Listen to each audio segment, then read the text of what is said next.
உலகமெல்லாம் வாழ்ந்து கொண்டிருக்கக்கூடிய அத்தனை தமிழ் உறவுகளுக்கு வணக்கம் நண்பர்களே. இன்று இப்போது நம்மோடு இருந்து கொண்டிருக்கக்கூடிய அண்ணன் கடல் அரசன். இந்த குமரியிலே எத்தனையோ இன்னல்கள் இடர்களை கடந்து 60க்கும் மேற்பட்ட மீனவ கிராம மக்களிலே எத்தனையோ லட்சக்கணக்கான மக்கள் தங்களுடைய உயிரை பிணையமாக வைத்து கடையிலே சென்று மீனை பிடித்து வந்து நமக்கு உணவாக அடித்துக் கொண்டிருக்கக்கூடியவர்களுக்கு மத்தியிலே அவருடைய வாழ்க்கையில் நடக்கக்கூடிய இன்னலாக இருக்கலாம், இடராக இருக்கலாம், துன்பமாக இருக்கலாம், துயரமாக இருக்கலாம், கடையிலே இருக்கக்கூடிய அத்தனை அரிய வகை மீன்களுடைய பெயர்கள் முதல் வாழ்வியல் வரலாறுகளை கூட புட்டு புட்டாக வைத்து ஒரு ஊடகவியலாளராக எத்தனையோ இன்னல்களை கடந்து இன்று பல லட்சக்கணக்கான மனிதர்களை தன்னுடைய ரசிகராக கொண்ட மிகச்சிறந்த மனிதர் கோடி அற்புதர் அந்தோணியார் என்று சொல்வார்கள். அந்த அந்தோணியாருடைய பெயரை தன்னுடைய பெயராக கொண்டது மட்டுமல்லாமல் தன்னுடைய வாழ்க்கையிலே எத்தனை முறை நான் தோற்றாலும் நான் வெல்வது உறுதி என்ற மிகச்சிறந்த தன்னம்பிக்கையோடு இன்று ஒரு தொழில் முனைவோராக தன்னுடைய தொழிலையும் அடையாளப்படுத்தி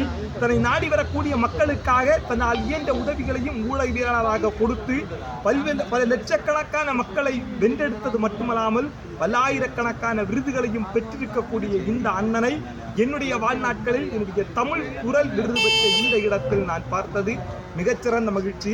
கடலுக்கு அரசனாக மட்டுமல்லாமல் பல கனவுகளுக்கும் அரசனாக கடவுளுடைய அருளை பெற்று இன்று போல் என்றும் வாழ்க்கையில் பல்லாண்டு வாழட்டும் வளரட்டும். உன் வெற்றிக்காகவும் உன் உழைப்புக்காகவும் என் குரல் என்றும் இம்மண்ணில் உரித்துக் கொண்டிருக்கின்றன.